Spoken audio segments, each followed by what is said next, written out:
आदरणीय बीके सुमन भाई जी पिछले 40 वर्षों से ब्रह्म कुमारीज के राजयोग ध्यान का अभ्यास कर रहे हैं। इसके अलावा उन्होंने MBA किया है और 8 वर्षों तक प्रतिष्ठित कंपनियों में कार्यकारी स्तर पर कार्य भी किया है। पिछले 20 इयर्स से वे राजस्थान के माउंट आबू स्थित ब्रह्म कुमारीज के अंतर्राष्ट्रीय मुख्यालय में अपनी समर्पित रूप से सेवाएं भी दे रहे हैं। वर्तमान समय में ब्रह्म कुमारीज के कृषि एवं ग्रामीण विभाग के वो नेशनल कोऑर्डिनेटर भी हैं। उन्होंने 15 एग्रीकल्चर विश्वविद्यालयों में यौगिक कृषि पर प्रस्तुतियां भी दी हैं। आपने यौगिक कृषि पर प्रस्तुति देने के लिए संयुक्त राष्ट्र संघ के कई सारे सम्मेलनों में भाग भी लिया है और आपने यौगिक खेती पर किसानों को प्रशिक्षित करने के लिए पूरे भारत में व्यापक यात्रा भी की है। इसके अलावा आदरणीय भाई जी सतत कृषि और समग्र ग्रामीण विकास पर अभियानों और सम्मेलनों के सफल आयोजन में महत्वपूर्ण भूमिका भी निभाते आ रहे हैं।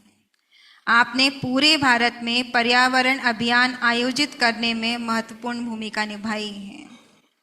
इसके अलावा भाई जी अपना एक अनुभव शेयर कर रहे थे कि जो गीता की ट्रेनिंग कई सारी आत्माएं लेती है, कई सारे भाई बहनें लेते हैं, उनको कुछ स्पेशल ट्रेनिंग लेने की आवश्यकता नहीं पड़ी थी। बचपन में जब वो 5-6 साल के थे तो उनके माता जी जब पूजा पाठ करते थे तो ये गीता के जो श्लोक थे वो रिपीट करते थे, तो उन्होंने सुनते सुनते ही ये बचपन में सीख लिया था उनसे। तो आज वो उनके नेचर में एकदम ऐसा सम्मिलित है जिसके लिए जब हम सुनेंगे यहाँ पे तब हमें समझ में आएगा कि गीता के आध्यात्मिक रहस्य के लिए कितना गहन अध्ययन भाई जी ने अपने जीवन में किया है, जो आज सार रूप में हम सबके समक्ष वो रखने वाले हैं। तो बिना किसी देरी के समय को देखते हुए हम सभी आदरणीय भ्राता जी को सुनेंगे। ओम शांति। सबसे पहले अपनी अनंत शक्तियों से, दिव्य गुणों से संपूर्ण विश्व को आलोकित करने वाले उस गीता के भगवान को हम सबके बीच में उनकी दिव्य उपस्थिति को महसूस करते हुए आदरणीय मंचस्थ सभी मेहमान श्री जो हमारे सन्मुख अभी बैठे हैं, उन सभी को, हमारे ब्रह्मा कुमार कुमारिया, विशेष करके हमारे आदरणीय सुमंगला दीदी जी और आदरणीय सुनंदा दीदी जी, हमारे ब्रह्मा कुमारी बहनें जो अपने ज्ञान गंगा और ज्ञान अमृत, गीता का ज्ञान अमृत तक को जन जन तक पहुंचाने का विशेष सेवा के माध्यम बने, आप विशेष महान बहनों को और सभा में उपस्थित सभी मेहमान और सभी ब्रह्मा कुमारी से जुड़े सभी भाई बहनों को भी आज के कार्यक्रम में हम पुनः स्वागत करते हैं।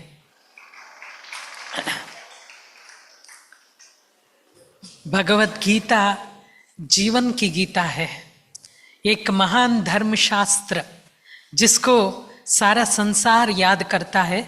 आज हमें वो परम सौभाग्य मिला कि आप सबके सामने कुछ बातों को प्रस्तुत करने के लिए। कहते हैं श्रीमद् भगवत गीता, जो परमात्मा के श्रीमुख से निकला हुआ श्रीमद् भगवत गीता है, जिसमें भगवानो वाचा लिखा हुआ है। संसार में बहुत सारे धर्म ग्रंथ है, लेकिन कहीं पर भी श्रीमद् माना भगवानो वाचा कहीं पर भी नहीं लिखा हुआ है। केवल इसी गीता के अंदर भगवानो वाचा लिखा हुआ है, क्योंकि स्वयं भगवान 5000 वर्ष पहले भी, मैं तो यही कहता हूँ, पहले जो है इस धरती पर अवतरित होकर के अपना दिव्य गीता ज्ञान दे करके नव सृष्टि की रचना की है, संसार को परिवर्तन किया है, संसार को एक नई दिशा दिया है। आज वही परमात्मा आकर के रुद्र गीता ज्ञान रच रहे हैं और उस रुद्र गीता ज्ञान यज्ञ के हम, मैं तो कहता हूँ वत्स है, ऐसे गीता पार्टी जो भी है और गीता ज्ञान को जिसने अपने जीवन में धारण किया है, ऐसे विशेष आत्माओं को हम नमन करते हैं। हम यही कहते हैं कि जब संसार में, मना हम तो यही कहते हैं, जब समय आसन्न होता है, ऐसे समय जब जीवन के अंदर हमारे पुण्य का फल फलीभूत होता है, तब जाकर के गीता जी हमारे जीवन में प्रवेश करता है। जब पुण्य का मैं तो एक प्रकाश अपने आप फैलने लग जाता है, तब जाकर के गीता जी हमारे जीवन में प्रवेश करती है।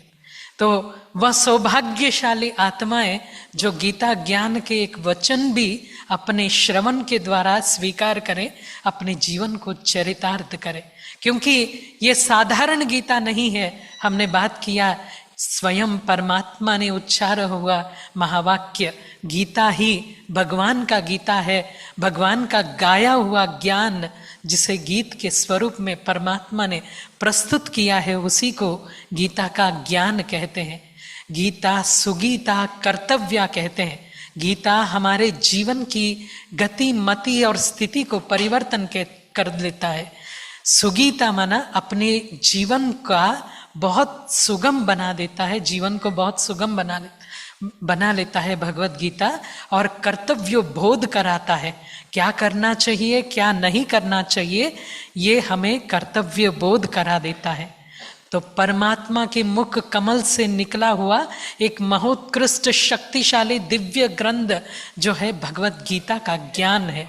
उसी नाव पर बैठ करके जिस ज्ञान को कहते हैं सत्य है, नित्य है, शाश्वत है, ऐसे ज्ञान जो संसार का जो भव सागर से हमें पार लगा देवे, ऐसे गीता ज्ञान के नाव पर बैठ करके इस नैया को हम किनारा करवा देते हैं, पार कर देते हैं। और जो ऐसी जो हमने कहा था कि भगवान का गायन ऐसी होती है जो जाति धर्म मत पंथ कोई भी हो, वयो वर्ग लिंग भेद से परे जिस ज्ञान को परमात्मा ने दिया हुआ है उसी को गीता ज्ञान कहा जाता है। और हम यही कहते हैं कि ये साधकों के लिए कल्प वृक्ष है, भक्तों के लिए परम औषधि है, और जो इसका सेवन करे, मैं तो यही कहता हूँ, जो इसका सेवन करे उसका जीवन ही चरितार्थ हो जाए।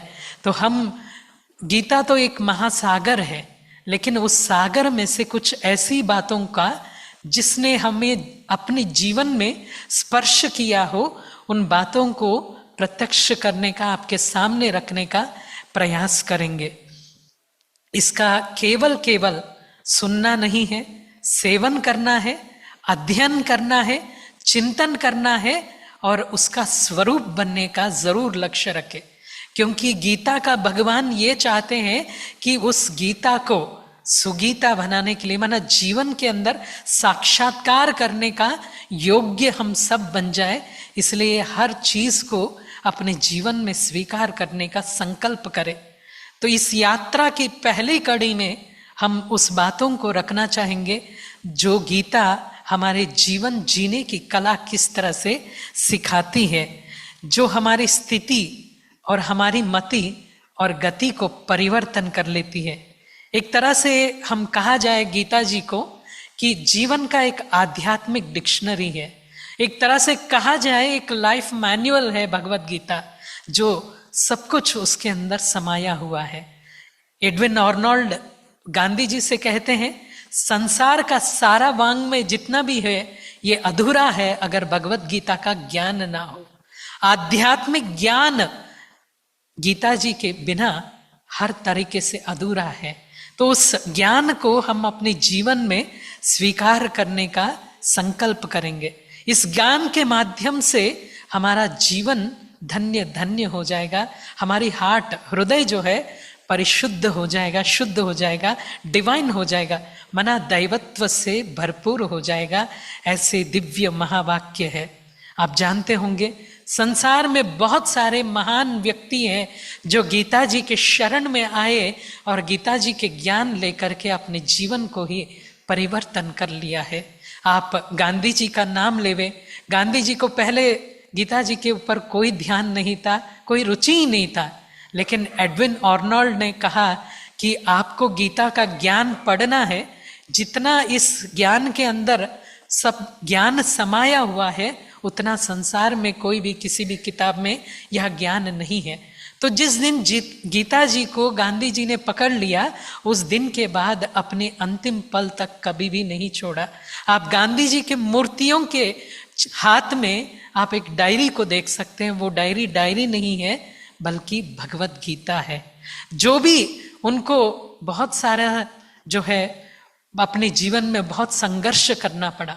उस संघर्षों के अंदर बहुत सारे संशय निकले थे, लेकिन उनके आदर्श जो निकल के आता है वो भगवत गीता के आधार पर निकल के आता है।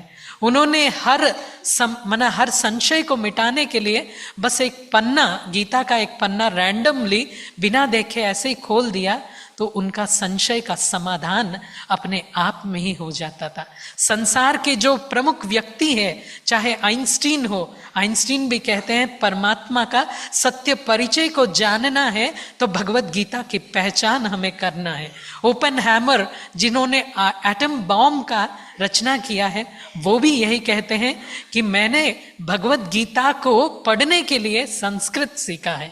ऐसे ही बहुत सारे ओपेनहैमर है, वॉरेन हेस्टिंग्स है, टेस्ला है, डेविड फ्रॉले है, मैक्स मुलर है, ऐसे बहुत सारे हैं। स्टीफन कोवी करके प्रिंसिपल्स ऑफ मैनेजमेंट पूरे विश्व में प्रसिद्ध है। उनका करोड़ों कॉपी जो है पूरे विश्व में गए हैं। तो 15 प्रिंसिपल्स लगभग लिखे हैं उन्होंने। तो उस प्रिंसिपल्स का इतना बड़ा मोटा किताब है। तो उनको पूछा गया कि किस आधार पर आपने लिखा है, तो वो कहते हैं गीता जी के आधार पर हमने ये प्रिंसिपल्स ऑफ मैनेजमेंट हमने लिखा है। एक बार आप सब जानते होंगे विवेकानंद जी भी गीता पाठी थे। विवेकानंद जी भी बहुत सुंदर रूप से गीता का अध्ययन करते थे। सर्वधर्म सम्मेलन में शिकागो में गए विवेकानंद जी, तो वहाँ पे एक लाइब्रेरी में गए। जब लाइब्रेरी में गए तो वहाँ का जो वार्डन था लाइब्रेरी का, तो उसने कहा कि इसके साथ में मजाक करूं विवेकानंद जी के साथ में। उन्होंने क्या किया, भगवत गीता को सबसे नीचे रख दिया, उसके ऊपर सभी धर्मों का ग्रंथ को रख दिया, सबसे ऊपर बाइबल को रख दिया और सबसे नीचे गीता जी को रख दिया। और विवेकानंद जी को बुला करके दिखाया कि ये सीक्वेंस सही है कि आपका धर्म जो है सबसे नीचे आता है, आपका धर्मशास्त्र। विवेकानंद जी ने कहा आपने बहुत सही बात किया है, गीता जी जो है सही जगह पर है। अगर बाइबल को ऊपर से हटा दिया जाए तो कोई दिक्कत नहीं है, लेकिन गीता जी जो सभी शास्त्रों का आधार है उसको हटा दिया जाए तो सारे के सारे फाउंडेशन ही गिर जाएगा और संसार ध्वस्त हो जाएगा। अगर संसार को निर्माण करना है, नए संसार को दिशा देना है, तो भगवत गीता जीवन का आधार बन सकता है। और जिस व्यक्ति के अंदर हम तो यही कहते हैं जो टेंशन से ग्रस्त है, साइकोसोमैटिक डिसीजेस के बारे में हमारे डॉक्टर साहब ने बात किया, तो साइकोसोमैटिक डिसीजेस जिसको भी होता है, टेंशन में है, स्ट्रेस में है, या कोई भी दुविधा है, या बहुत सारे अहम है, वहम है, उसमें ही समा लेते हैं, अपने जीवन को जो है ऐसे ही बिता रहे हैं, उन सभी के जीवन के अंदर एक नई प्रकाश, एक नई रोशनी, एक नई ज्ञान और विज्ञान का प्रसार जो है भगवत गीता के आधार से हो जाती है। तो ऐसी भगवत गीता जो बहुतों के जीवन को परिवर्तन किया है। आप सब जानते हैं कि किसी भी धर्मशास्त्र का कभी भी जयंती नहीं मनाते। एक ही धर्मशास्त्र है, ताली बजाने वाली बात है, एक ही धर्मशास्त्र है जिसका जयंती हमेशा मनाया जाता है। देखिए संसार में बहुत लोग, लाखों करोड़ों लोग आते हैं और चले जाते हैं, लेकिन उसी का याद करते हैं, उसी की जयंती मनाया जाता है जिन्होंने संसार को कुछ दे करके गए। गीता जी हमारी संसार को ही बहुत कुछ दे के गए। लाखों करोड़ों आत्माओं ने इस गीता ज्ञान के आधार पर अपना जीवन परिवर्तन किया है और ब्रह्मा कुमारी उस सनातन संस्कृति को पुनरुत्थान करने के लिए विशेष प्रतिबद्ध है। और उसी गीता ज्ञान का स्वरूप बनने के लिए हमारी सत्संग चलते हैं, गांव-गांव में गीता पाठशालाएं चलते हैं और हमारी ब्रह्मा कुमारी बहनें उस गीता ज्ञान का स्वरूप है, उस गीता ज्ञान की देवियां है। मैं उस बात को ध्यान दिलाना चाहता हूं। परमात्मा यही कहते हैं कि सच्चा सच्चा सुखदेव बनो। लोग इस बात को समझते नहीं है, सुखदेव क्या है, बनना क्या है। लोग यही सोचते हैं केवल सुख देने वाला सुखदेव है, लेकिन उसका मैं जस्ट क्लैरिफिकेशन देना चाहता हूँ। जिस वेद व्यास जी ने इस गीता का ज्ञान रचा है, उसका बेटा का नाम सुखदेव है, सुख महर्षि है, जिसको सुखदेव कहा जाता है। जब व्यास महर्षि तालाब के किनारे से जाते थे, तालाब में स्नान करने वाले जो बहनें हैं वो अपने आप को कपड़े से ढक लेते थे। लेकिन जब सुख महर्षि जब तालाब के किनारे से जाते हैं तब कोई भी ढकते नहीं थे, क्योंकि गीता जी का स्वरूप बन गए थे सुख महर्षि। गीता ज्ञान को अपने जीवन में धारण किया है, गीता ज्ञान का स्वरूप बने हैं, आत्मज्ञान का स्वरूप बने हैं और आत्मज्ञान को अपने जीवन में धारण किया है। उसको संसार का कोई सुध बुध नहीं है, जिसकी वजह से अपने जीवन अपनी तरह से वो चलाते थे।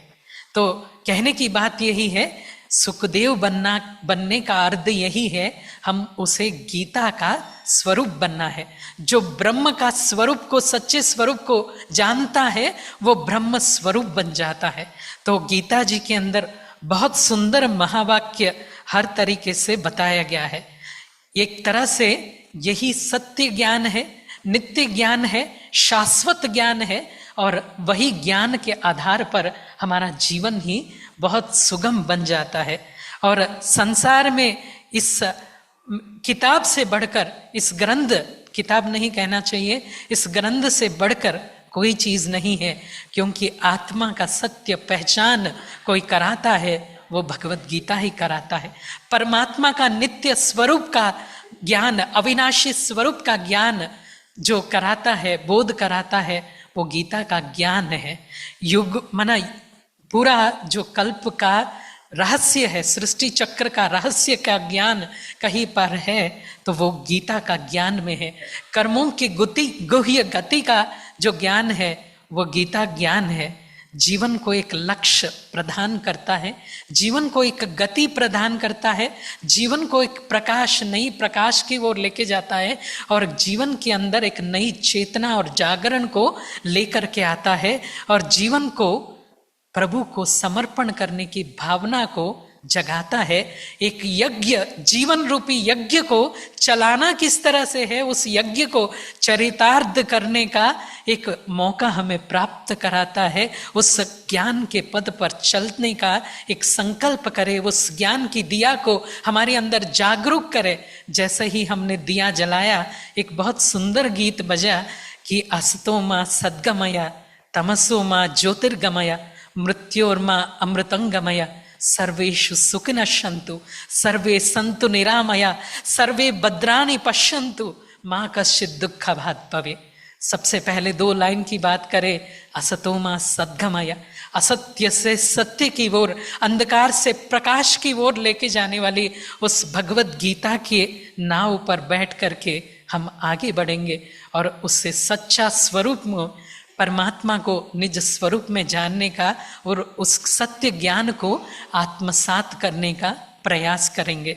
जीवन के हर पल में भगवत गीता हमारे लिए उपयोगी है। किसी ने पूछा एक स्टूडेंट को भगवत गीता क्या सिखाती है, तो एक स्टूडेंट को भगवत गीता डिसिप्लिन सिखाती है। एक युवा जब आता है तो उस युवा को भगवत गीता क्या सिखाती है? भगवत गीता जीवन जीने की कला सिखाती है। और स्टूडेंट्स अभी पढ़ तो रहे हैं, लेकिन एक बात की कमी है, विनय, माना जो ओबीडियंस है वो नहीं सिखाते। विद्या विनय संपन्नेन ब्राह्मणे गविहस्तिनि, माना सबसे पहले ओबीडियंट रहना सिखाती है, विनय के साथ में, सम्मान के साथ में व्यवहार करना सिखाती है, धनवान को दया दिखाना सिखाती है। साधकों के लिए ये कल्प वृक्ष है। एक तरह से हमारे जीवन का लक्ष्य को प्राप्त करने के लिए, साधकों के लिए जीवन मुक्ति का पद को प्राप्त करने के लिए एक बहुत सुंदर साधन बन जाता है। कोई व्यक्ति अगर डिप्रेशन में हो तो उनका मनोबल को बढ़ाता है, और जो बलवान है उसको कैसे करके अपने जीवन को, उस मनोबल का प्रयोग करने का साधन बताता है। इतना ही नहीं, एक संशय वृत्ति जिसके पास है उसको निश्चय बुद्धि बना देता है। परमात्मा के प्रति निश्चय, स्वयं के लिए निश्चय, उस गीता ज्ञान के लिए निश्चय पैदा कर लेता है। और सभी जो आज दुनिया पाप की दुनिया है, उन पापियों को पुण्य की दुनिया में लेकर के चलता है और हमारा जीवन को चरितार्थ कर देता है। तो कभी स्ट्रेस में आ जाए तो उस स्ट्रेस को दूर करने के लिए भगवत गीता हमारे लिए बहुत उपयोगी है। आज भारत के लिए एक धर्म ग्रंथ की बात करें, देश की धर्म ग्रंथ की बात करें, उसे गौरव से हमें कहना चाहिए गीता जी हमारा धर्म ग्रंथ है। क्योंकि महाभारत में देखा जाए तो लाखों श्लोक है, तो उस श्लोकों को हम स्वीकार नहीं कर सकते, कहीं अध्ययन नहीं कर पाएंगे, बल्कि भगवत गीता 700 श्लोक है, उसका अध्ययन से ही सारा मक्खन हमें मिल जाता है, प्राप्त हो जाता है। तो हमें भगवत गीता की ओर मैं समझता हूँ समय बीतता जा रहा है, बात करते जाएंगे तो हर एक शब्द जो है उस गीता जी का सुनने लायक होती है, लेकिन समय के अभाव के साथ हम आगे बढ़ते हैं इस यात्रा में। जिस ज्ञान को प्राप्त करके तुम मुझे पाने का पुरुषार्थ करते हो, और अभी जो है इस ज्ञान को प्राप्त करने के बाद स्वयं का उत्थान की यात्रा अपने आप ही शुरू हो जाता है। तो उत्थान के इस राह पर, जीवन के एक नई मोड़ पर हम भगवत गीता की ओर रुख कर लेते हैं। कहा गया है उद्धरेदात्मनात्मानम आत्मानाम अवसादयेत आत्मैव आत्मनो बंधु आत्मैव रिपरात्मनः। आत्मा स्वयं ही स्वयं का शत्रु और आत्मा ही स्वयं का मित्र बनता है। जब उत्थान की राह को ले चलता है तो वो स्वयं ही स्वयं का मित्र बनता है, और जब पतन पाप और पराभव का राह को ले चलता है तो स्वयं ही स्वयं का शत्रु बनता है। हमारे हाथ में है। परमात्मा कहते हैं अब समय आ चुका है कि अभी आपको उत्थान के राह पर ले चलने के लिए मैं स्वयं इस धरती पे आया हूँ, आप सबको इस नई यात्रा की शुरुआत करने के लिए। वो यात्रा हमारे जीवन को सुगम बना देवे, वो यात्रा हमारे जीवन को एक नई अर्थ देवे, उस यात्रा जो जीवन को दैवत्व की ओर ले चले। ब्रह्मा कुमारी ईश्वरीय विश्वविद्यालय केवल मानव को मानवता नहीं सिखाती है, लेकिन मानव को महामानव और दैवत्व की ओर ले चलने का सुंदर प्रयास ब्रह्मा कुमारी ईश्वरीय विश्वविद्यालय के द्वारा हमारी संस्कृति का परिचय, हमारी संस्कृति की संपदा को पूरे विश्व के 140 देशों में ज्ञान दे रही है ब्रह्मा कुमारी। सब कुछ होते हुए भी कुछ भी नहीं है, सब कुछ होते हुए भी अपने हाथ में कुछ भी नहीं है, ऐसे समझ लेते हैं। जैसा सब कुछ हार बैठे हैं, तो ऐसे समय पर परमात्मा कहते हैं क्लैभ्यम मास्म गगमः पार्थ नई तत्वयति उपपद्यते क्षुद्रम हृदय दौर्बल्यम तत्वोत्तिष्ठ परंतप। मन स्ट्रेंथ इज लाइफ। हमारे जीवन का स्ट्रेंथ्स को हमें पहचानना चाहिए। हमारे जीवन के अंदर जो भी क्वालिटीज है, विशेषताएं हैं, वो परमात्मा का दिव्य देन है। हर एक कोई भी संसार में आए तो कुछ ना कुछ विशेषताएं दे करके भेजा है, तो हमें उस विशेषताओं का ध्यान देना है और उन विशेषताओं के आधार पर हमारे जीवन को बनाना है, और वही विशेषता के आधार पर हमारे जीवन में सफलताओं को भी, सफलता के शिखर तक पहुंचना है, सफलता को भी प्राप्त करना है। और कहा गया है वीकनेस इज डेथ।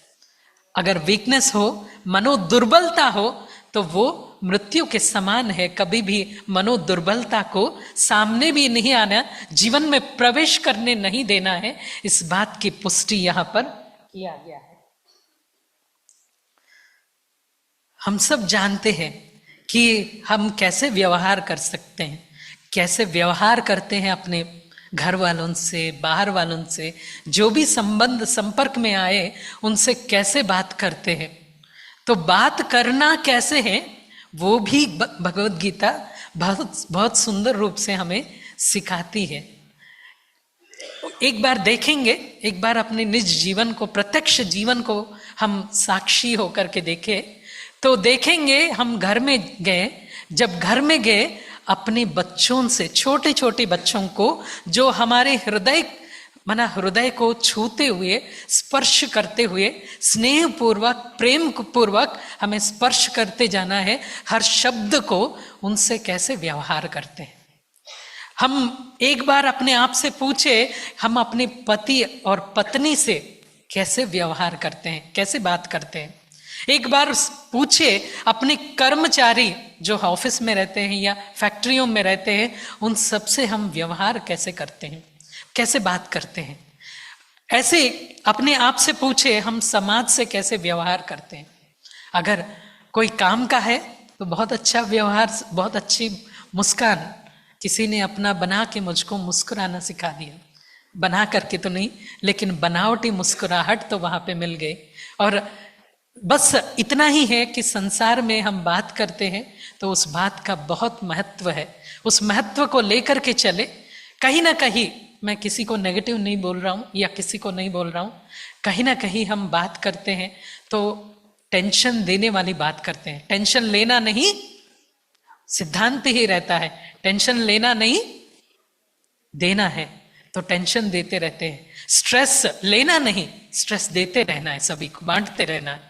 इसी नजरिए से हम बात करते रहते हैं। किसी को हीन भावना से बात करते हैं, किसी को नीचता माना कम दिखाने के लिए बात करते हैं, किसी को दबाव में लाने के लिए बात करते हैं, किसी को जो है मैं तो कहता हूं ईर्ष्या से बात करते हैं, द्वेष से बात करते हैं, नफरत से बात करते हैं, तरह तरह की बात करते हैं। लेकिन परमात्मा हमें किस तरह से हमें बात करना चाहिए, इस बात की बहुत सुंदर पुष्टि यहाँ पर कर रहे हैं। कहा है अनुद्वेगकरम वाक्यम सत्यम प्रियम हितम चयात् स्वाध्यायाभ्यसनम चैव वाङ्मयम तपोच्यते। वाचा की तपस्या क्या है, ये बहुत सुंदर रूप से यहाँ पर बताया गया है। कैसे हम वाचा की तपस्या को लेकर के चले। ब्रह्मा कुमारियों में विशेष हमारे आश्रम के अंदर या विशेष शिक्षा दी जाती है कैसे हमें बात करनी चाहिए परमात्मा से। हमें उस दिव्य शिक्षाओं को प्राप्त किया है। बात करो तो कम बोलो, मेरे साथ में बोलेंगे, कम बोलो, धीरे बोलो, मीठा बोलो, मधुर बोलो। और जब योगी जीवन बन जाता है तो बोल भी हमारा योग युक्त बन जाता है। और जब योग युक्त बन जाता है, परमात्मा ध्यान रहता है, तो तब जाकर के कोई भी गलत शब्द नहीं निकलेगा। तो हमें शब्दों के ऊपर हमें बहुत गौर करना चाहिए। यहाँ पे गीता जी के अंदर देखे, अनुद्वेगकरम वाक्यम सत्यम प्रियम हितम चयात् स्वाध्यायाभ्यसनम चैव वाङ्मयम तपोच्यते कहा गया है। कभी भी भाव और उद्वेग के साथ में कभी किसी से बात नहीं करना है। हमारी भावनाओं को पूर्ण कंट्रोल हो, उद्वेग कभी नहीं हो, तो उस बात का विशेष ध्यान रखना है। और उससे भरपूर जो शब्द निकलते हैं उस शब्द का उच्चारण कभी ना करें। कभी भी कोई भी अपशब्द ना बोले या कोई भी गाली हमारे मुख से ना निकाले, क्योंकि हमारा मुख जो है परमात्मा का दिया हुआ देन है, उसे व्यर्थ नहीं गंवाना है। हमारी उस शक्ति को व्यर्थ नहीं गंवाना है। तो क्या बोलना है, कैसे बोलना है? सत्यम, सत्य ही बोलना है, प्रिय ही बोलना है और दूसरों को हितकारी ही बोलना है। सत्य ऐसा है कि दूसरों का जीवन को बर्बाद करे, ऐसे सत्य भी कभी नहीं बोलना है। ऐसे सत्य बोलना है जो जीवन के लिए हितकारी हो, ऐसे सत्य ही बोलना चाहिए। तो ये वाचा की तपस्या एक तरह से कहा गया है। आप सब जानते होंगे विवेकानंद जी एक बार चिकागो गए थे, वहां पे थोड़े समय के लिए उच्चारा हुआ महावाक्य आज भी दुनिया में गूंज रहा है। माना थोड़े से प्रवचन जो है आज विश्व में बहुत सुंदर रूप से उसे सुना जा रहा है। तो एक एक महावाक्य का बहुत ही महत्व है।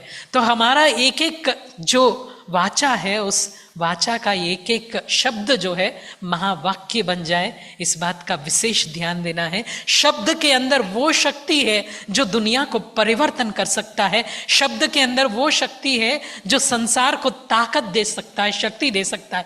शब्द के अंदर वो शक्ति है जो लक्ष्य प्रदान कर सकता है। शब्द के अंदर वो शक्ति है जो अपनी दुनिया को ही परिवर्तन कर लेता है। तो ऐसी हमारे जीवन को वाचा की तपस्या के साथ में हम लेकर के चले। सत्य भी बोलना है, प्रिय भी बोलना है और हितकारी भी बोलना है। प्लीज मेरे साथ में बोलेंगे, सत्य भी बोलना है, प्रिय भी बोलना है और तीसरा हितकारी बोलना है। तो तीनों चीजों को हमें अपने जीवन में लाना है। मेडिटेशन डे हमने, वर्ल्ड मेडिटेशन डे हमने मनाया सभी ने। उस समय पे सबको बताया गया है कि आज जो वैचारिक विचार की जो गति है उसको देखेंगे तो एक व्यक्ति 60,000 से भी ज्यादा विचार एक दिन में कर लेता है। ऐसे भी विचार बहुत ज्यादा करते जा रहे हैं। तो उन विचारों की सीमा को कम करने के लिए, अपनी मानसिक शक्ति को बढ़ाने के लिए साधन है मेडिटेशन। लेकिन आज की स्थिति को हम देखेंगे तो उस बात का जो पुष्टि है यहाँ पर किया गया है गीता जी के अंदर, चंचलम ही मनः कृष्णा प्रमदि बलवद दृढ़म तस्याहम निग्रहम अन्ये वायेरिव सुदुष्करम। मन ऐसा घोड़ा है तो कहाँ जा रहा है, क्यों जा रहा है, कैसे जा रहा है, कब जा रहा है, ये कुछ भी पता नहीं। कोई उसका घोड़े का कोई लगाम ही नहीं हो, ऐसे मन भागता जा रहा है और मन के पीछे जो है हमारा जीवन भागता जा रहा है। तो एक बार शंकराचार्य जी जा रहे थे रास्ते में, जब जा रहे थे रास्ते में एक जो है गाय को एक व्यक्ति पकड़ करके जा रहा था। तो एक व्यक्ति अच्छे से कस करके पकड़ करके जा रहा था। तो शंकराचार्य जी ने अपने शिष्यों को पूछा, कौन किसको लेके जा रहा है? कौन किसको लेकर के जा रहा है? गाय को मनुष्य लेके जा रहा है कि मनुष्य को गाय लेकर के जा रही है? तो जैसे ही उन्होंने कहा मनुष्य को गाय, शिष्य ने कहा मनुष्य को गाय लेकर के जा रही है, तो तुरंत ही उन्होंने क्या किया, उस मनुष्य जो व्यक्ति गाय को लेके जा रहा है उस व्यक्ति के हाथ से जो रस्सी है उसको छुड़ा दिया। जैसे ही छुड़ाया क्या हुआ, गाय भागने लगी, उसके पीछे मनुष्य भागने लगा। तो आज मन के पीछे मनुष्य भागने लगा है। तो कहने की बात यही है, हमारे मन को साधने का एक बहुत सुंदर उपाय निकल के आता है, राजयोग का ध्यान, मेडिटेशन। उस ध्यान को जीवन का भाग बना करके मेडिटेशन के माध्यम से अपने विचारों के ऊपर कंट्रोल करने का सुंदर संकल्पना परमात्मा हमें स्वयं देते हैं। और आगे चल करके देखते हैं कि हमारे मानसिकता को हमें किस तरह से परिवर्तन करना है। आज संकल्प, आज दुनिया ही पतित दुनिया है, हम सब जानते हैं। विकारी दुनिया है, पतित दुनिया है, रो नरक कहा जाता है। धर्म की ग्लानि का समय है, जब परमात्मा का दिव्य अवतरण होता है। तो ऐसे समय पर हम देखते हैं हर एक का मन जो है, ध्यायतो विषयान पुंसः संगस्त्येषु उपजायते संगात संजायते ध्यायः कामो क्रोधो विजायते क्रोधात् भवति सम्मोह सम्मोह स्मृति विभ्रमः स्मृति भ्रंशा बुद्धिनाशो बुद्धिनाशाय प्रणश्यति। आज सारा संसार काम विकार के पीछे दौड़ रहा है। केवल काम विकार के पीछे नहीं, ईर्ष्या, द्वेष, नफरत, बहुत सारे गलतियां, झूठ, बहुत सारी बातें। हमारे जीवन में कोई व्यक्ति होता था, पहले बोलता था वो व्यक्ति कि अगर मैं झूठ बोलूं, मैं बाल बच्चे वाला हूं, कभी भी मैं झूठ नहीं बोल सकता। तो आज ऐसी नौबत आ गई है सारा संसार में कि व्यक्ति ये कहने लगा, मैं बाल बच्चे वाला हूं, झूठ नहीं बोलूंगा तो मैं अपने घर को कैसे चला पाऊंगा। तो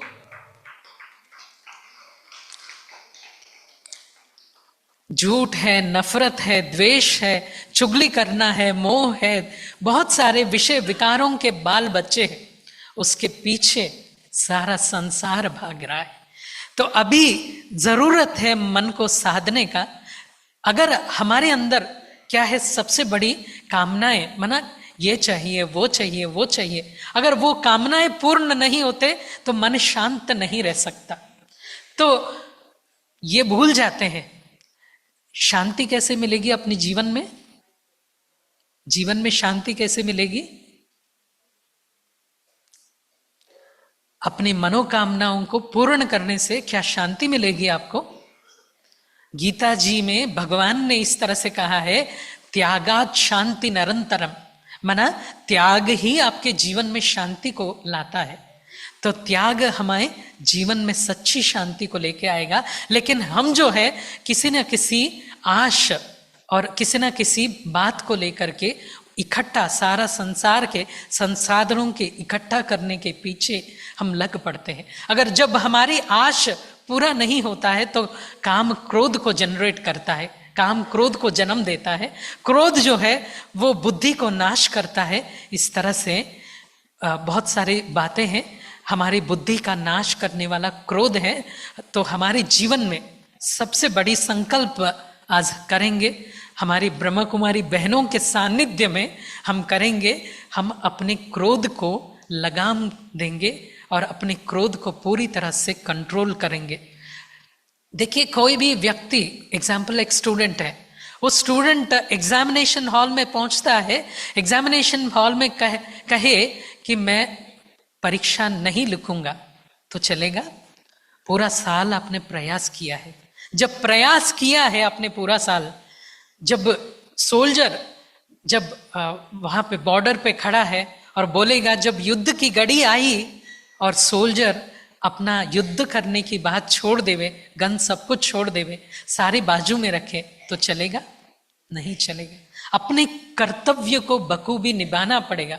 जब कर्तव्य निष्ठ होंगे, कर्म श्रेष्ठ होंगे, ईश्वर की एक प्रेरणा को, उन प्रेरणाओं को हमारे जीवन में स्वीकार करेंगे तो बहुत सुंदर रूप से हमारा जीवन बन जाएगा। हतो वा प्राप्यसि स्वर्गम जित्वा वा मोक्षसि महिम तस्मात् उत्तिष्ठ कौन्तेय युद्धाय कृतनिश्चयः। कि युद्ध है, ये युद्ध का क्षेत्र है, ये धर्म युद्ध है। हमारे जीवन भी एक संघर्ष है एक तरह से।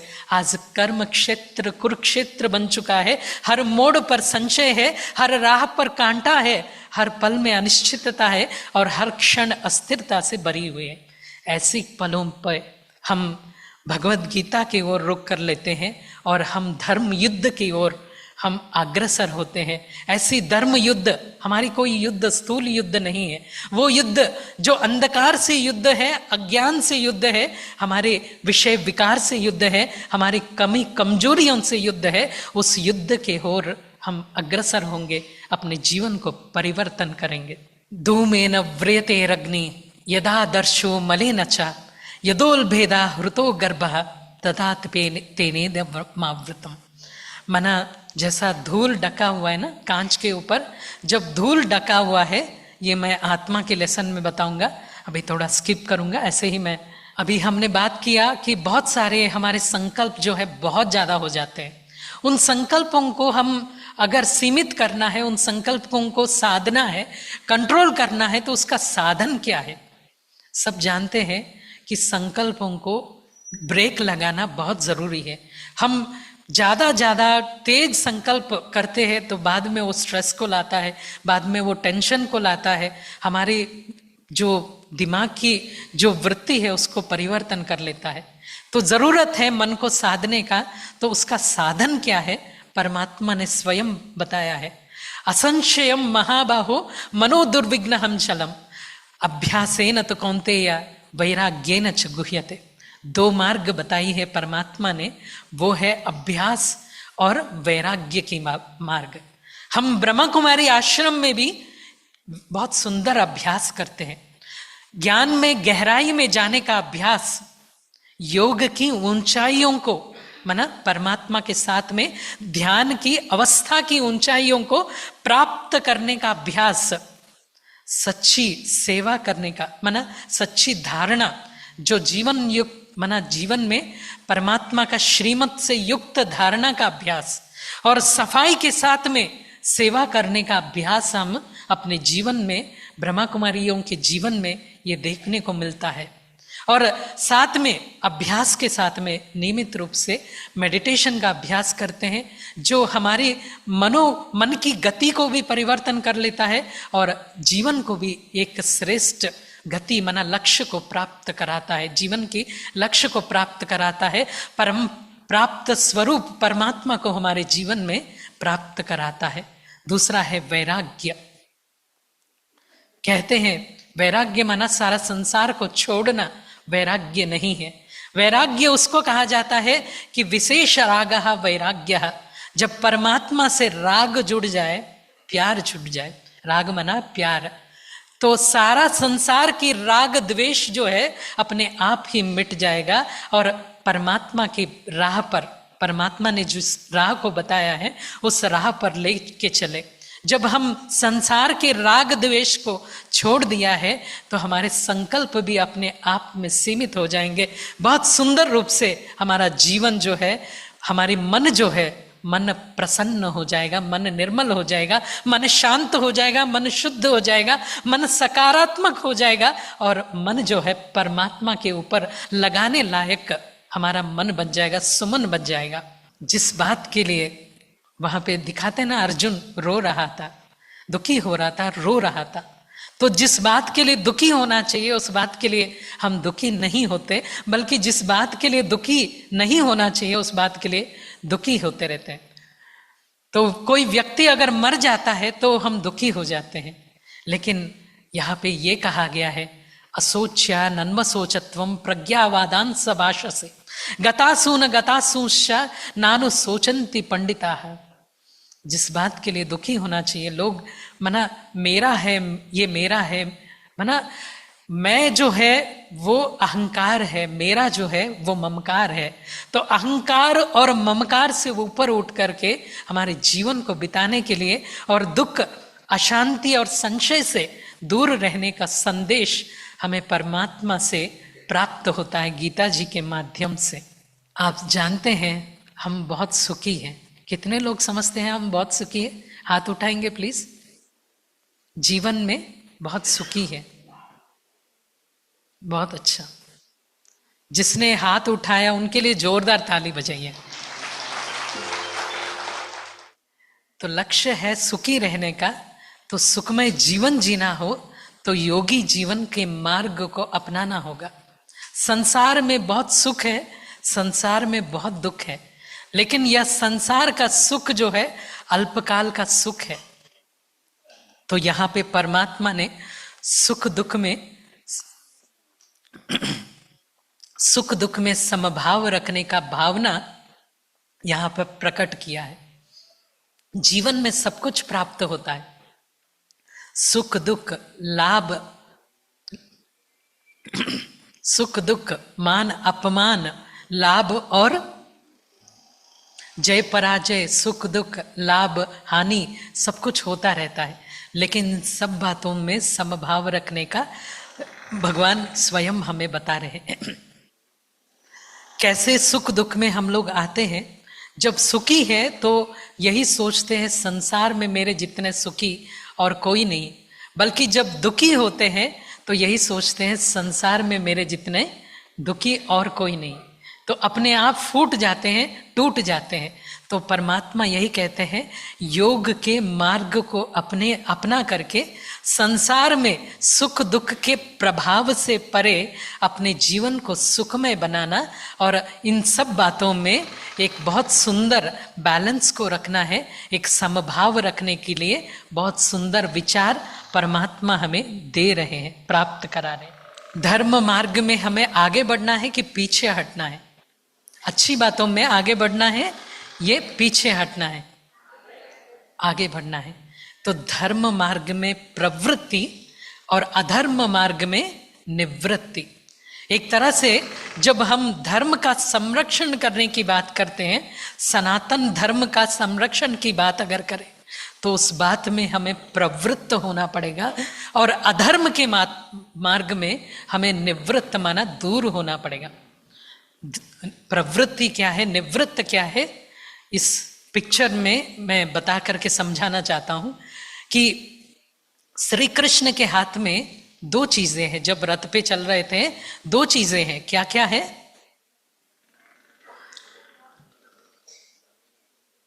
एक है लगाम और दूसरा है जी चाबुक। दोनों साथ में है। जब लगाम लगाएंगे तो सारा रथ क्या होगा? रुक जाएगा, और चाबुक छोड़ देंगे तो अपने आप तो धर्म मार्ग में प्रवृत्ति और अधर्म मार्ग में निवृत्त होने के लिए स्वयं परमात्मा हमें प्रेरित कर रहे हैं। और जो है स्वयं परमात्मा हमें प्रवृत्ति और निवृत्ति के चक्र से दूर कर रहे हैं। परमात्मा हमें निवृत्त कर रहे हैं इस संसार से। कैसे? एक छोटा सा एग्जाम्पल, ये उंगली है, अगर मैं उस उंगली को धागे से बांधता जाऊं तो क्या होगा? बंध जाएगा, जीवन भी बंध जाएगा जब आप अपने आप को बांधते जाएंगे। लेकिन निवृत्ति उसको कहते हैं, जब उस धागे को धीरे धीरे मैं खोलता जाता हूं तो उसको निवृत्ति कहते हैं। अपने आप जीवन बंधन से मुक्त होने का मार्ग जो है परमात्मा स्वयं बता रहे हैं। तो उस परमात्मा का दिया हुआ मार्ग पर चलने के लिए और परमात्मा स्वयं राह दिखाने वाली जो गीता ज्ञान है उस मार्ग पर हम आगे बढ़ते हैं। सभी समस्याएं बहुत है, लेकिन समाधान कहाँ पर है? प्रसादे सर्व दुखानां हानिरस्योपजायते प्रसन्न चेतसो हत्सु बुद्धि पर्यवतिष्ठते। निर्मल मन ही सब समस्याओं का समाधान है। निश्चल और निर्मल मन जो है हमारे जीवन की जो भी त्रुटियां हैं उन सबको पार कराती है, हर समस्या का समाधान कराती है। हर स्थिति में हमें अपने आप निश्चल बना करके, मन को निश्चल बना करके रखती है। इसलिए सब स्थितियों में स्थित प्रज्ञ होने की स्थिति को की पहचान वही होती है जब मन बहुत ही निर्मल हो। तो जैसा कि पानी है, तो पानी के ऊपर एक पत्थर डाला तो क्या हो जाता है?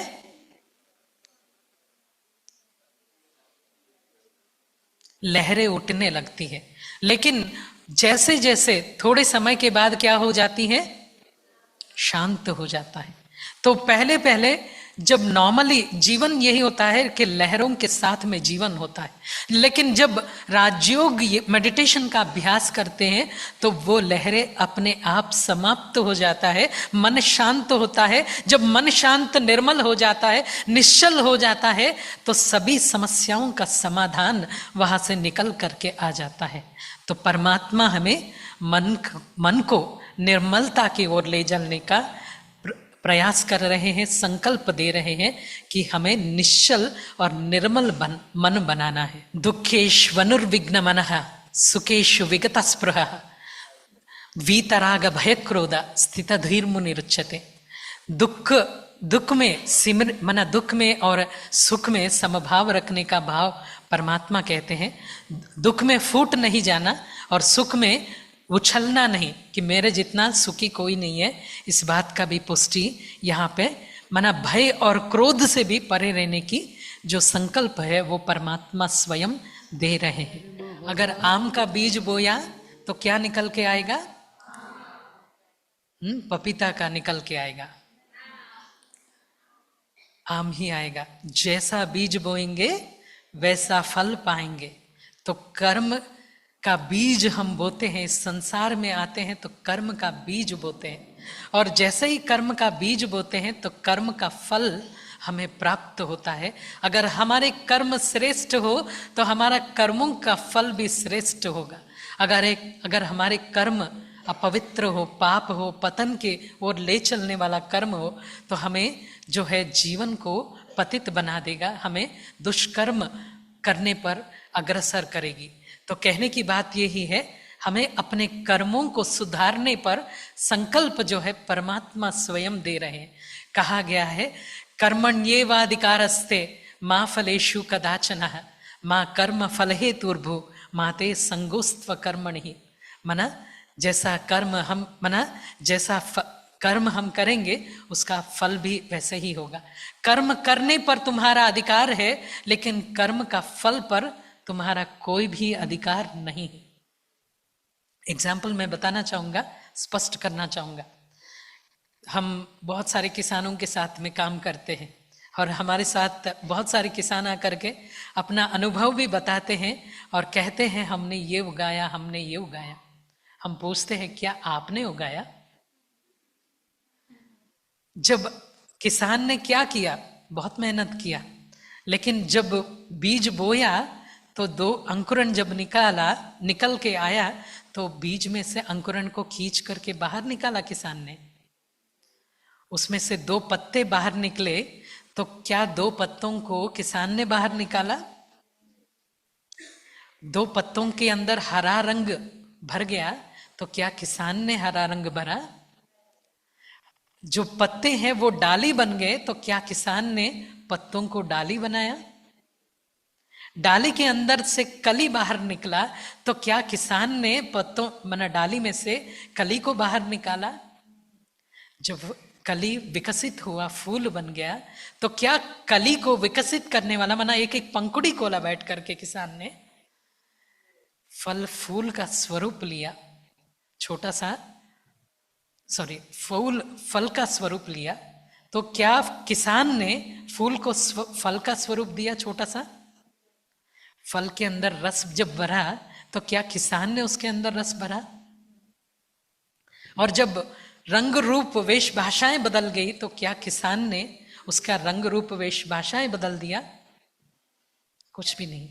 हमारा जो कर्म है, हम जो कर रहे हैं वो बहुत कम है, लेकिन ईश्वर का कार्य बहुत ज्यादा है हमारे जीवन में। हमारे पास बहुत सारे लोग आते हैं, उनको हम अच्छे से समझाते हैं कि तुम्हारे पास जो कर्म है वो बीज बोने का कर्म है, वो श्रेष्ठ कर्म माना जाएगा, लेकिन फल की इच्छा तो रखना तो जो है वो साधारण लोग करते हैं। फल का प्रारब्ध, जो कर्मों का प्रारब्ध देने वाला भगवान है, जो देता है वो भगवान है, वही उस फल का माना कर्म का फल जो है प्रदान करने वाला है। तो मैं एक छोटी सी उदाहरण दे करके और भी स्पष्ट करना चाहूंगा। एक सर्जन के पास गए, हार्ट सर्जरी करने वाले सर्जन था, दिन रात उसका यही काम है हार्ट सर्जरी करने का। भाई मैं आता हूं, मेरा हार्ट सर्जरी कर देना, आपका बाई हाथ का खेल है। तो वो यही कहता है, सर्जन मैं जो करूंगा वो करूंगा, लेकिन बाकी सब किसके हाथ में? तो कर्म करना हमारे हाथ में है, बाकी उसका फल देना ईश्वर के हाथ में। क्या हमारे श्वास के ऊपर हमारा कंट्रोल है? बाह्य दुनिया को देखे तो क्या सूर्य चंद्र हमारे कहने पे आ जाते हैं और चले जाते हैं? हवा की रुख क्या हम बदल सकते हैं? कोई भी चीज हम देखा जाए तो हमारे हाथ में नहीं है। तो ईश्वर की हमारे जीवन के अंदर रोल क्या है, यह समझ करके ईश्वर के राह पर हमें अपने आप को अग्रसर करने का संकल्प यहाँ पे हम करें। गीता के ज्ञान के नाव पर इसलिए बैठना है तो वो ईश्वर तक पहुंचाने की राह है। हमसे पूछते हैं जीवन के अंदर सबसे बड़ी सेवा क्या है? सबसे बड़ी सेवा वही है जो ब्रह्मा कुमारियां कर रही है, वो सेवा है ईश्वर तक पहुंचाना। तो वही सबसे बड़ी सेवा है। For every action there is an equal and opposite reaction. माना जैसा कर्म हम करेंगे उसका प्रतिफल उसी स्वरूप में मिलेगा। तो हम जितना जितना हो सके श्रेष्ठ कर्म करने का संकल्प हम जरूर करें। भगवान के ज्ञान को कौन स्वीकार कर सकते हैं? कौन स्वीकार कर सकते हैं? नहीं, हाथ उठाने के लिए नहीं बोल रहे, पूछ रहा हूं, जवाब चाहिए। ईश्वर के ज्ञान जो है कौन स्वीकार कर सकते हैं?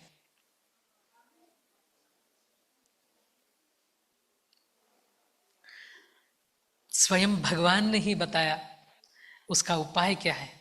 श्रद्धावान लभते ज्ञानम तत्परः संयतेन्द्रियः ज्ञानम लब्धा पराम शांतिम अचिरेणादि गच्छति।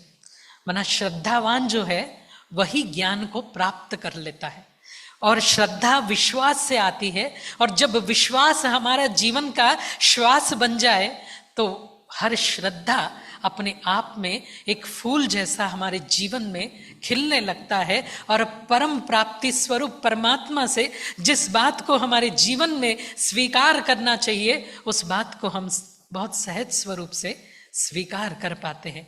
तो तो परमात्मा का निज ज्ञान को हमारे जीवन के अंदर स्वीकार करने के लिए हमें बहुत सुंदर रूप से श्रद्धा की जरूरत है, और वही विश्वास हमारे अंदर लेके आता है। विश्वास जीवन का श्वास बन जाता है, जीवन का आधार बन जाता है, जीवन को खड़ा करता है, जीवन के लिए एक नई दिशा देता है। उस विश्वास को श्वास बनाए। यद्यदाचरति श्रेष्ठः सत्वदेवेतरो जनः स्वयं स्वयं प्रमाणम कुरुते लोकस्तदनुवर्तते।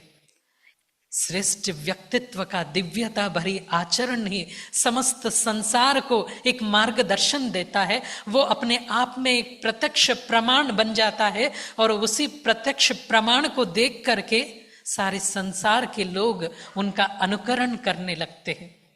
तो ऐसे श्रेष्ठ व्यक्तित्व बनाने के लिए, एक आध्यात्मिक व्यक्तित्व बनाने के लिए, एक योगी जीवन बनाने के लिए, परमात्मा की राह पर चलने वाले एक आदर्श योगी जीवन बिताने वाले व्यक्तित्व बनाने के लिए परमात्मा प्रेरित कर रहे हैं। मैं क्यों बार बार योगी योगी की बात कर रहा हूं?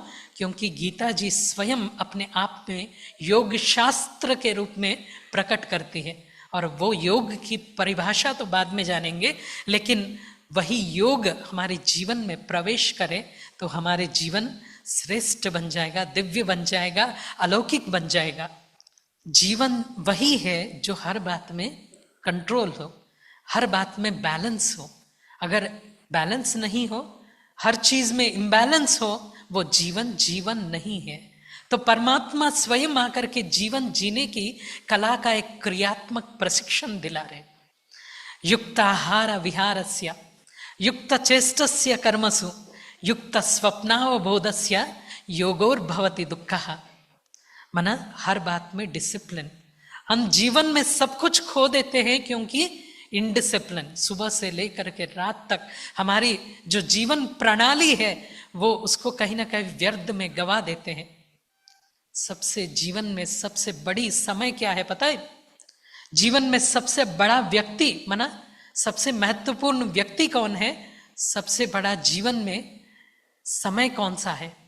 तो समय जीवन में सबसे बड़ा समय, महत्वपूर्ण समय उसी को कहा जाएगा जो अभी का समय है, प्रेजेंट का समय है। और जीवन में वही महत्वपूर्ण व्यक्ति है जो हमारे सामने आप है और आपके सामने हम है। तो दोनों महत्वपूर्ण हैं अभी हमारे जीवन में। तो हमें हर एक बात में जीवन का महत्व, समय का महत्व, हमारे जीवन का उद्देश्य का महत्व, हमारे जीवन का आचरण का महत्व को पहचान करके जितना खाना है उतना ही खाना है। माना इस शरीर को निभाने के लिए भोजन करना है। ऐसा नहीं कि जैसा डस्टबिन में कुछ भी डाल दिया, इस तरह से नहीं। जितना चाहिए उतना देना है, शक्ति को देना है, और समय का सही सदुपयोग करना है। माना ज्यादा घूमने का नहीं, ज्यादा कर्मों में आने का नहीं, जितना हो सके उतना घूमना फिरना, कर्म करना, हर बात का ज्ञान जो है गीता जी के अंदर दिया गया है। आगे और भी बातें स्पष्ट होगी। हम कोई ना कोई कर्म करते ही रहते हैं, कंटिन्यूअस। माना कर्म करना या तो मन से या तो वाचा से या कर्मों से, कर्मेंद्रियों से हमारा कर्म चलता ही रहता है जीवन भर में। माना जब से हमने जीवन शुरू किया है तब से और जीवन के अंत तक हमारे कर्म जो है वो चलते रहेंगे। तो इसको बहुत सुंदर स्वरूप देना है, हमारे कर्मों को आदर्श बनाना है और हर एक कर्म को श्रेष्ठ और दिव्य बनाना है। तो हर कर्म आप बोलते हैं तो बहुत अच्छा लगता है, श्रेष्ठ कर्म करना है करना है करना है करके, लेकिन है क्या श्रेष्ठ कर्म? हमने बहुत शास्त्रों के अंदर इसका जो है ढूंढा कि कहीं पर भी क्या श्रेष्ठ कर्मों की पहचान दिया गया है, कहीं पर भी इसका डेफिनेशन बताया गया है क्या?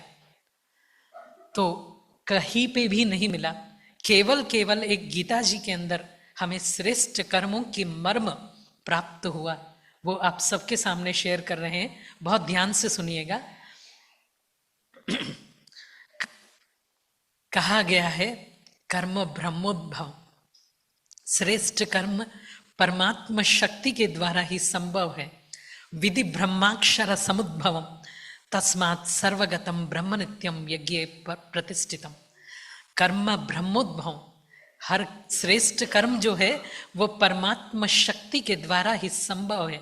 विधि ब्रह्माक्षर समुद्भव, परमात्मा जो श्रेष्ठ कर्मों की विधि है वो परमात्मा का दिया हुआ श्रीमत है। तस्मात् सर्वगतम, यह जानते हुए समझते हुए ब्रह्म नित्यम यज्ञ प्रतिष्ठितम, इस जीवन रूपी यज्ञ में हमेशा उस परम पिता परमात्मा को प्रतिष्ठित करना है, व स्थित करना है। जिस कर्म में परमात्मा का ध्यान स्थित हो उसी कर्म को श्रेष्ठ कर्म माना जाता है, और उसका विधि भी गीता का ज्ञान ही है, ये परमात्मा का दिया हुआ शब्द है। तो श्रेष्ठ कर्म का मर्म समझ करके हर कर्म में परमात्मा का ध्यान को समाहित करके, समाविष्ट करके हमारे जीवन को श्रेष्ठ बनाना है, क्योंकि कर्म हमारे जीवन को श्रेष्ठ बनाता है, सुगम बनाता है। एक बार जोरदार ताली अपने आप के लिए। जिस दिन जीवन में कर्मों का मर्म समझ गए उस दिन परमात्मा की ओर हम अपने आप जीवन को अग्रसर कर सकते हैं। तो जीवन को अग्रसर परमात्मा की ओर करने का राज इस श्लोक के अंदर बहुत सुंदर रूप से बताया गया है। कैसे अपने जीवन को परमात्मा की ओर अग्रसर होना है, तो इस श्लोक के अंदर समझने की कोशिश करें। ब्रह्मण्यादाय कर्माणि संगम तत्वा करोति यः लिप्यते न सपापेन पद्मपत्रमिवाम्बसा। माना हमारे जीवन जैसा कि कमल पुष्प समान हो, कि कमल पुष्प कहाँ रहती है? कीचड़ में रहती है, लेकिन कीचड़ में दबी रहती है, ऊपर रहती है। तो संसार रूपी सागर में है, संसार रूपी कीचड़ में है, माना सारे दुख अशांति का संसार है, विषय विकारों के दलदल है एक तरह से देखा जाए पूरी संसार को। लेकिन हमें कैसे खिलना है? कमल पुष्प समान बाहर खिल करके अपने आप के स्वरूप को प्रत्यक्ष करना है, अपने जीवन को एक नया स्वरूप देना है। ऐसे स्वरूप जो हमारे जीवन को इस दुनिया से परे लेके जाए। लिप्यता की बात किया है, माना इस जीवन में संसार में रहते हुए भी संसार से परे हमारे जीवन खिला हुआ हो। और कमल भी जैसा सूरज उगता है तो कमल खिल जाता है। तो सूरज को कहते हैं, माना कमल को कहते हैं सूरज के लिए एक तरह से प्रसाद है। तो हमारा जीवन भी परमात्मा का दिया हुआ दिव्य प्रसाद है, और उस कमल को, जीवन रूपी कमल को हम परमात्मा की ओर जो है मुंह करें, प्रत्यक्ष करें, तो बहुत ही हमारा जीवन निर्लिप्त बन जाएगा। हमारा जीवन संसार में रहते हुए भी संसार से परे हो जाएगी। और साथ में कमल के पत्ते आपने देखा होगा, उसमें ही वैराग्य की निशानी वहीं पर समाया हुआ है। कमल के पत्ते को आप जो है पानी में से बाहर निकाल के लेके आइएगा। जैसे ही आप पत्तों को बाहर निकाल के लेके आए, सारा जीवन उन्होंने बिताया पानी के साथ में, लेकिन जैसे ही पत्ता बाहर निकल के बाहर आया तो एक ड्रॉप भी, एक ड्रॉप भी अपने साथ नहीं रखेगा। सारा के सारा ड्रॉप, पानी का ड्रॉप्स जो है, बूंद बूंद सारा के सारा छोड़ देता है।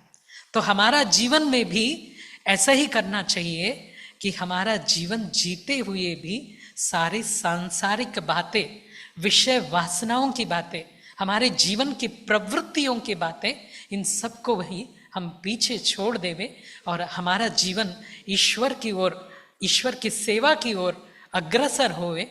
इस तरह का विचार, माना कर्मों को श्रेष्ठ कर्म, परमात्मा की ओर अग्रसर करने वाले जीवन को जीने की सौभाग्य हमें गीता जी प्राप्त कराती है।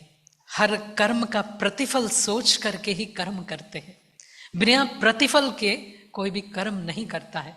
लेकिन परमात्मा यही कहते हैं, प्रतिफल की इच्छा, तो इच्छा जो है कभी अच्छा नहीं बनने देता। प्रतिफल की जो है, प्रतिफल कर्म का तो परमात्मा ही देने वाला है। इसलिए बिना फल की इच्छा रखे अपने कर्मों को आगे बढ़ाओ और अपने जीवन को सुगम जाते हैं, ईश्वर के शरण में लेके जाते हैं। जीवन में प्रभु का प्यार का संचार होने लग पड़ता है। उस प्यार के आधार पर हमारा जीवन चरितार्थ हो जाता है। तो हम ईश्वर के शरण में जाने का एक बहुत सुंदर महावाक्य गीता जी के द्वारा प्राप्त होता है। मत कर्म कृत कर्म मत भक्ता संगवर्जिता निर्वैरः सर्वभूतेषु यह सदा समेति पांडवा। मना हमें जो है हमेशा अपने आप को, कोई देख रहा हो नहीं देख रहा हो, लेकिन हम अपने आप को उस प्रभु के शरण में प्राप्त करें, उस भावना को जागृत करें और उस प्रभु की प्राप्तियों से हमें अपने आप को भरपूर करने का एक संकल्पना जो है इस गीता जी के माध्यम से हमें प्राप्त होता है। 3 तरह का भोजन सब लोग करते हैं ना। भूख तो नहीं लग रहा है ना सभी को? भोजन की बात आ गई गीता जी के अंदर। यहाँ पे ये कहा गया है आहारस्यपि सर्वस्य त्रिविधोर भवति प्रियः। मना 3 तरह के भोजन है। एक है सात्विक, दूसरा है राजसिक, तीसरा है तामसिक। कौन सा भोजन करना चाहिए? भाई लोग कुछ नहीं बोल रहे हैं। सात्विक भोजन। 4 चीजें हैं जीवन में, आपको बताना चाहता हूं 4 चीजें बहुत महत्वपूर्ण है, हर एक जीवन में महत्वपूर्ण है। एक है जीवन में यज्ञ, तपस्या और दान और आहार, ये जीवन में 4 प्रमुख चीज है। तो यज्ञ क्या है बाद में बात करेंगे उसके बारे में, लेकिन ये आहार जो है, जैसा अन्न जैसी पानी जैसे करनी, यही है गीता का ज्ञान। एक्चुअली देखा जाए, जैसा कर्म हम करेंगे वैसे देख कर दूसरे करेंगे, लेकिन हमारे कर्मों का फल देने वाला भगवान है। तो यहाँ पे आहार के विषय पे प्रकाश डाला गया है कि हमें कौन सा भोजन करना है। ये आपके सामने एक चॉइस रखा गया है, कौन सा भोजन करना चाहिए। भोजन के बारे में, सात्विक भोजन के बारे में यह कहा गया है, आयु सत्व बल आरोग्य सुख प्रीति विवर्धन रस्य स्निग्ध स्थिरा हृदया आहारा सात्विका प्रिया। माना आयु, भोजन ऐसा हो कि आयु प्रदान करे, सत्व माना मनोबल को प्रदान करे, सुख माना पेट के अंदर जाकर के, विषैली भोजन जब खाते हैं ना, पेट के अंदर जाकर के कुछ ना कुछ वहाँ पे गैस पैदा करता है, तरह तरह की मुश्किलें पैदा कर देता है, लेकिन अंदर जाकर के कोई गड़बड़ ना करे, लेकिन पेट को सुख प्राप्त कराए। प्रीति, एक बार खाने के बाद वापस खाने की इच्छा हो, उसे प्रीत कहते हैं। रस्य माना सभी तरह के पोषक तत्वों से भरपूर हो तो उसको रस्य कहते हैं। स्निग्ध माना जैसे चावल के अंदर या खिचड़ी के अंदर हम थोड़ा सा घी डाल देते हैं तो वो स्निग्ध पदार्थ बन जाता है, अंदर जाकर के हमारे पाचन शक्ति को बढ़ा देता है, उसको स्निग्ध कहते हैं। स्थिरा हृदय माना मन को स्थिर करने वाला भोजन, मन को चंचल करने वाला भोजन नहीं, स्थिर करने वाला भोजन योगियों के लिए प्रिय है। यह सात्विकता की एक तरह से परिभाषा है, जीवन की परिभाषा है, और सात्विक लोग इस तरह का भोजन स्वीकार करने के लिए संकल्परत होते हैं। है क्या है ये? इस तरह की बातें, इस तरह की बातें माना जीवन की धारणाओं को देख करके लोग पहचानेंगे कि आप सात्विक हैं, राजसिक है या तामसिक है। तो थोड़ा सा अहंकार से जब बोल होता है ना तो पहचान जाते हैं। बहुत सारे एडमिनिस्ट्रेटर्स होते हैं तो उनके बोल से ही पता चल जाता है पर्सनालिटी कैसी है, कि राजसिक जो पर्सनालिटीज है वो कैसे भोजन को स्वीकार करते हैं, उसका प्रतिफल क्या मिलता है ये भी बताया गया है। कट्वाम्ल लवणात्युष्ट तीक्षण रुक्षण विदीहन आहार राजसा श्रेष्ठ दुख शोकमय प्रधा। मना कट्टा मना आप जानते हैं कट्टाई क्या है। कट्वा मना कटु है, ये भी होता है। आम्ल मना एसिडिक, लवण मना ज्यादा नमक, अत्युष्ण ज्यादा जो है मना ज्यादा गरम, उष्णम उष्ण मना गरम, तीक्षण मना ज्यादा तीखा, रुक्षण मन रूका, विदीहण आहार राजसा श्रेष्ठ ये जो है राजसिक संस्कारों को पैदा करता है, नमक वाली जो चीज है, ये सब कारण बनता है जीवन के दुख और शोक का, बीमारियों का कारण बन जाता है। और हमारे पर्सनालिटी भी माना अहंकार से पूरित हो जाता है, प्रेरित हो जाता है। तो ऐसी भोजन हमें खाना चाहिए जिसके माध्यम से हमारा जीवन सात्विक बन जाए। नेक्स्ट है कि तामसिक भोजन। कितने लोगों को पता है तामसिक भोजन क्या है? बताइए बताइए, तामसिक क्या है? कहा गया है यातायामम गतरसम पूति पर्युषितम चया उच्छिष्टम अपिचा मेध्यम भोजनम तामस प्रियम। जो तामस माना तमस से भरा हुआ व्यक्ति जो होता है वो इन चीज़ों को लाइक करता है। यातायामम माना बहुत समय हो गया, बहुत समय हो गया और वो उसी चीज़ को बहुत समय होने के बाद उस चीज़ को खाता है तो उसको यातायामम कहते हैं। गतरसम माना पूरा का जो रस है उसके अंदर सूख गया, रसहीन पदार्थ जिसको कहते हैं, उस रसहीन जो पदार्थ है वो गतरसम कहते हैं। पूति पर्युषित माना, पूति माना दूसरों का जो है खाया हुआ छोड़ा हुआ कोई रह जाता है तो वो पूति कहते हैं। पर्युषितम माना पोल्यूटेड, सारा कचरा भर गया उसके अंदर तो उसको प्रदूषित कहते हैं। उच्छिष्टम अपिचा मेद्या, झूठा जो छोड़ देते हैं उसको खाते हैं तो वो भी। और ऐसी भोजन जो है तामसिक लोगों के लिए प्रिय है। जैसा मरा हुआ कोई चीज होता है ना, उसको खाने लगते हैं तो वो तामसिक। जैसा भोजन करेंगे ऐसे हमारी मनोवृत्तियां बन जाती हैं। तो अगर तामसिक भोजन करेंगे, तामसिक प्रवृत्तियां हमारे जीवन के अंदर संचार करेंगे। तो कैसे भोजन करना है परमात्मा ने हमें बता दिया कि चॉइस हमारे हाथ में दे दिया कि हमें किस तरह का भोजन हमें स्वीकार करना चाहिए। तो आप लोग किसके लिए वोट करते हैं? राजसिक के लिए कौन कहते हैं सात्विक के लिए कौन कहते हैं सात्विक भोजन करना चाहिए? बहुत अच्छा। जो कहते हैं राजसिक भोजन करना चाहिए, जो कहते हैं तामसिक भोजन करना चाहिए, कोई नहीं है। सब ताली बजाइए, सब लोग सात्विक हैं।